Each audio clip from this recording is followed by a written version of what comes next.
जुआर सुब्रत कुमार नितो आपे पे नलिया रहा रहाला साउते बाले सकम न्यूज साउते बीर भाड़ी इटा न्यूज नितो अबो को सलाते पड़ा लेकाते मेना किना सोबनाथ बेसरा उनके तिकिन जहां राहुल कला रे ब्रांच आसे का मेना उनके फाउंडर अकिना उमेर हुयन तक किना जहां दो 87 तका नितो कान ऑक्टो रे बोन लेया ओलचिकी चेलकान होरा रे मेना उनके जुआर अब भारत रे मेना बोन खातिर से भारत सरकार अब लगे लहानती लगे अड़ी रकमे कमी ओना कमी सावते सावहेद लहानती हो मारांग उतर कमी कना सावहेद लहानती लगे ते चिकी लगती ओना चिकी दो अब दो ना ओल चिकी वो गोरा जगह ओल चिकी चलाते अब सावहेद संताली सावहेद वो लहा दिया संताली सावहेद लहा इदी लगिते साहित्य अकादमी अब 8 शेड्यूल रे हतावा का है और ओना होते कमी चला कना मेनखान पोनत सरकार अब सावहेद ऑलचिकी तलाते लहा इदी लगी जहाँ कमी लगती कना उनका पोनत सरकार बाय कमी पोनत सरकार ठेन दर ते भगाव हुयुक कना रोड ते भगाव हुयुक कना पोनत सरकार बाय आंजोमेया झारखंड सरकार हों बाय आंजोमेया और उड़ीसा ने सरकार हों बाय आंजोमेया आदो हर से इदी को लगे है और नौका है मेना सेचेत के हुयुक कना से शिक्षा के हुयुक कना लहानती होर ना दो नपाय होर किंतु ओना सेचेत होर लहानती होर ऑलचिकीते अब लहा सनायत बना पोनत सरकार बाय कमिया एका लंके नवा पुलिस रन्या आसेका जहां लका नोडे ब्रांच आसेका बेरड किया कुकुमु चेल लका ताहेलन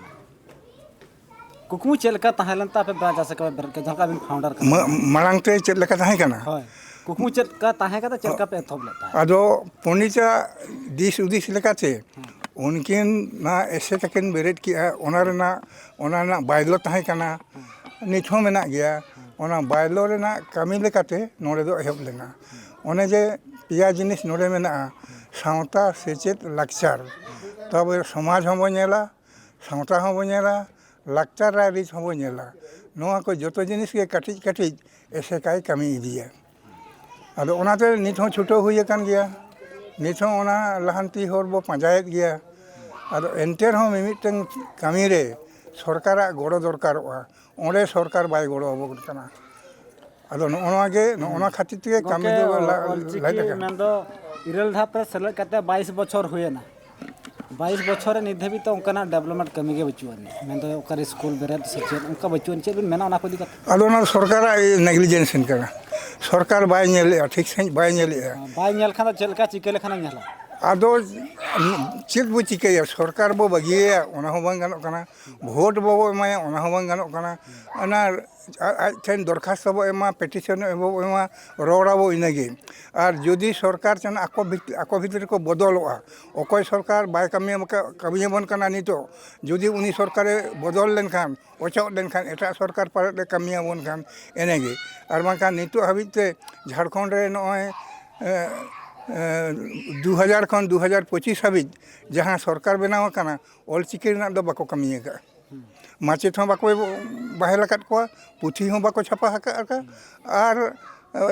चेद हों डेवलपमेंट कमी के लहानती कमी के बनू अना आले दो जतो मंत्री ठेन ले सेन कना झारखंड रे इन दो झारखंड रे निज कनें जतो प्राइम मिनिस्टर चीफ मिनिस्टर ले सेन कना जतो शिक्षा मंत्री ठेन ले सेन कना मेनखान शिक्षा मंत्री हों को आंजम का और को थिर को हाँ करेंगे देखेंगे इनागे आदो चेद हों बांगा ओका ठेन चेदा को अटकाव दो होया ओना हों बाको लेया जे ऑलचिकी दो बाले कमिया पिया ओना हों बाको मेना ओना हों करेंगे देखेंगे और करेंगे देखेंगे को मेनखान आले बटे आसाले बुझेवा जखन मंत्री गमके कनाय उन मारांग पद रिनिज कनाय और जो रकम ते उनी दो बुझाव सुझाव होड़ कनाय उनी जदि करेंगे मेना एनखान आशा तहेना मेनखान उनको मंत्री हों चेद हों बाको कमी कवत लिया तो सरकार जहाँ उड़ीसा सरकार चलान शर्मा जहाँ हेलमेल हुई लेना नेता बार ले को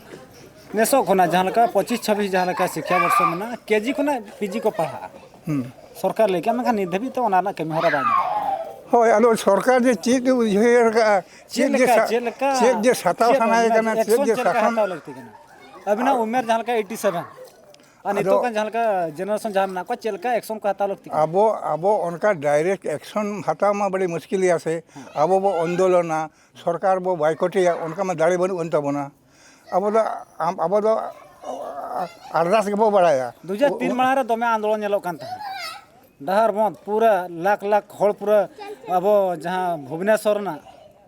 विधानसभा लाख लाख हड़ ᱟᱫᱚ ᱮᱱᱛᱮ ᱨᱮᱦᱚᱸ ᱚᱸᱰᱮᱱᱟᱜ ᱟᱨᱫᱟᱥ ᱚᱸᱰᱮᱱᱟᱜ ᱠᱟᱹᱢᱤ ᱧᱮᱞᱛᱮ ᱦᱩᱛᱠᱟᱹᱢ ᱥᱚᱨᱠᱟᱨᱮ ᱫᱟᱭᱟ ᱠᱚᱜ ᱠᱷᱟᱱ ᱮᱱᱠᱷᱟᱱ ᱢᱟ ᱠᱟᱹᱢᱤ ᱮᱦᱚᱵ ᱠᱮᱭᱟᱭ ᱦᱳᱭ ᱢᱟᱱᱮ ᱩᱱ ᱚᱠᱛᱚ ᱨᱮᱠᱚ ᱧᱮᱞᱚᱜ ᱠᱟᱱ ᱛᱟᱦᱮᱸ ᱱᱤᱛᱚᱜ ᱡᱟᱦᱟᱸ ᱞᱮᱠᱟ ᱟᱱᱫᱳᱞᱚᱱ ᱦᱩᱭᱩᱜ ᱠᱟᱱᱟ ᱛᱮᱦᱮᱧ ᱡᱟᱦᱟᱸ ᱞᱮᱠᱟ ᱱᱚᱣᱟ ᱯᱨᱳᱜᱨᱟᱢ ᱵᱚᱱ ᱧᱮᱞᱮᱜᱼᱟ ᱯᱨᱟᱭ ᱛᱚ 200 ᱠᱷᱚᱱᱟᱜ ᱵᱟᱠᱚ ᱡᱟᱹᱥᱛᱤᱜᱼᱟ